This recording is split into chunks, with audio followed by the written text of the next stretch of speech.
everyone. I cannot hear even one of you. Good evening, everyone. We'll do it once again. Good evening, everyone. Great. Thank you so much. My name is 𝗨𝗨, and on behalf of 𝗕𝗂𝗶𝗄 Forums, I welcome you all for this exclusive event on unifying demand signals to drive omnichannel growth. First of all, thank you so much, all of you, for sparing your time today and joining us for this session. Giving a brief introduction of the event, the pandemic has changed the way businesses operate and approach innovation. This has prompted organizations to rethink their business models, to maintain a buffer against disruption, to build resilient, smart, agile, and sustainable business operations.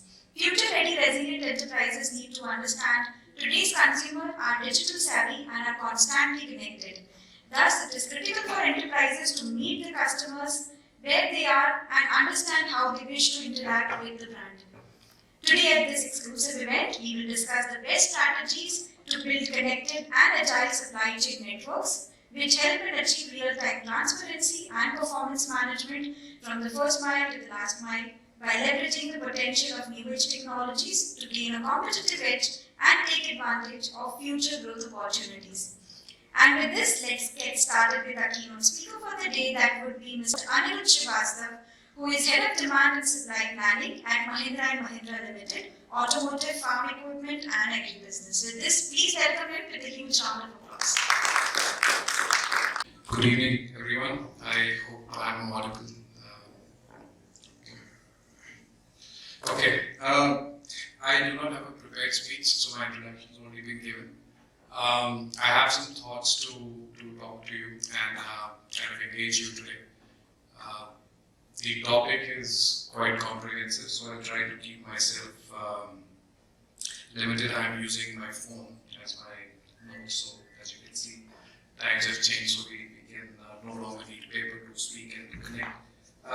So the topics that I want to discuss is the DNA of the supply chain. As you know, the supply chain DNA today, what we have and what we need to do in the future is quite different.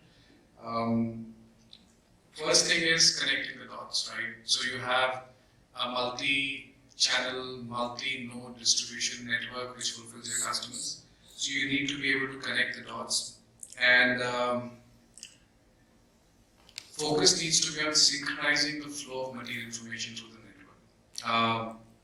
That will allow you to make timely decisions. That will also allow you to troubleshoot what's wrong with the supply chain in a more effective and in a more customer-sensitive manner. And that basically cannot be achieved by using Excel sheets and talking on the phone. It has to be digitized. You have to have the tools in place to be able to unify your network and to be able to speak the same language across the entire supply chain.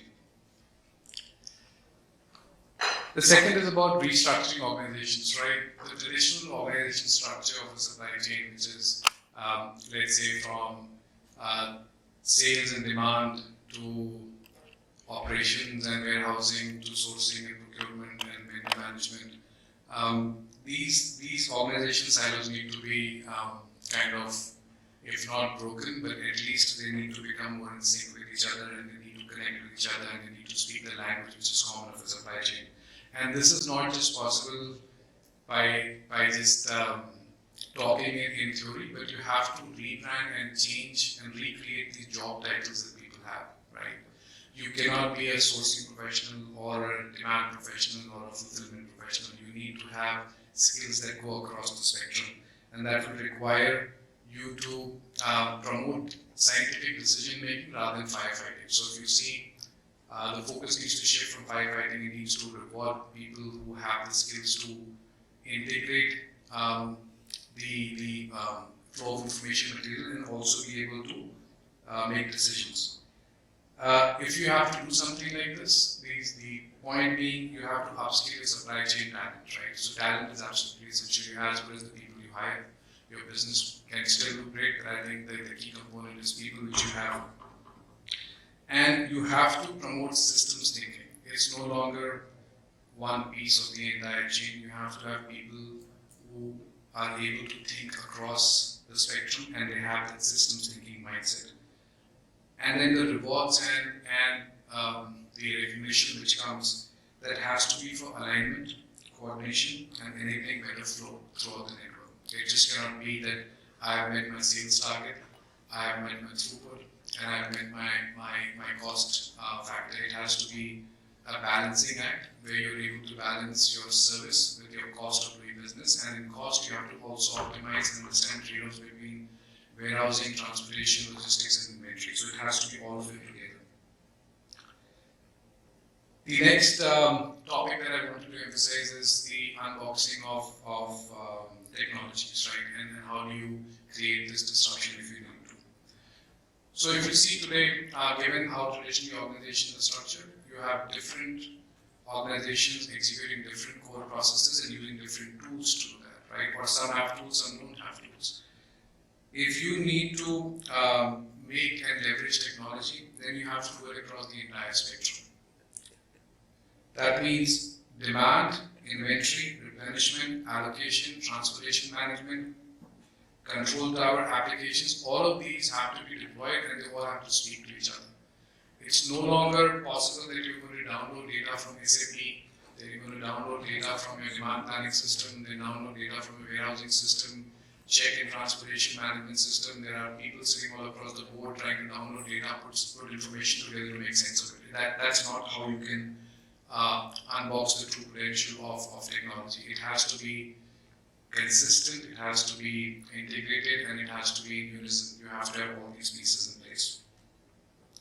And then finally, building resilience. Now, see, resilience is a very, very generic term. What I like to think is, if you have to serve your customers right, then you can either have time on your side. So you let's say you operate in a make-to-order environment, right? If you have a huge backlog of orders, then you have time at your disposal and you can come into your customer and tell them that I'm going to deliver your product. If the customer is willing to wait for your product, then you've bought time and you've built resilience in your supply chain. In doing so, important to segment your customers. Segmentation is absolutely critical to the foundation of any supply chain planning and execution. When I say segmentation, there are customers who you can serve customers across a broad spectrum. You have speed, some customers want speed, some customers want responsiveness. You have to understand the trade-offs and you have to configure a portfolio of supply chains. It's no longer a one-size-fits-all. That means I'm going to have the same strategy for each customer segment. It no longer works. So you are inefficient when you're serving a customer who demands cost efficiency versus a customer that demands responsiveness and quick response, right? So those are different customers. You need to segment your supply chain and understand that portfolios can be configured for different customers. The second is capacity.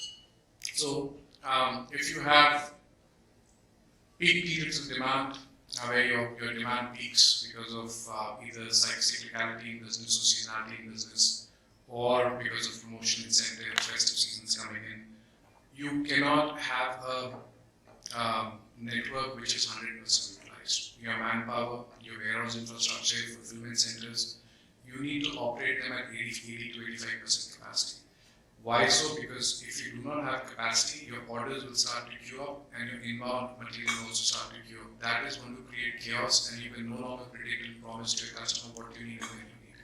So that capacity has to be buffered when you do something like this. And finally, inventory.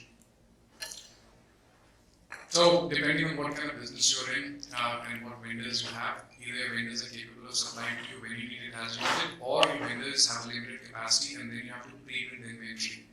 Not only pre-build inventory in one location, you have to strategically position inventory. And you have to do it for different products in a different manner. If your product is really, what should I say, cutting edge, then it's better to keep more inventory and not lose sale. If you have a stable product, and you feel that inventory can be centralized and put in one location, that's something you can do. Or you can distribute your inventory. Depends on what you're launching, when you're launching, what kind of product and technology you're actually selling to the customer. So, like I said, just some of the points which I emphasized is resetting your supply chain DNA, what it takes to do that, unboxing disruption in technologies, and then building resilience in the supply chain. So some thoughts that I had. Future is bright and the possibilities are endless, I feel, in this business that we are in, our supply chain. As the economy grows and businesses scale up to meet customer demands, I think now is the time when this is no longer considered a discretionary spend to deploy these technologies and to deploy the skill and talent in your supply chain. If you have to be a profitable organization, now is the time, and I think it's a good time to be in the business. So, thank you so much. That's what I had to talk, and we'll connect later.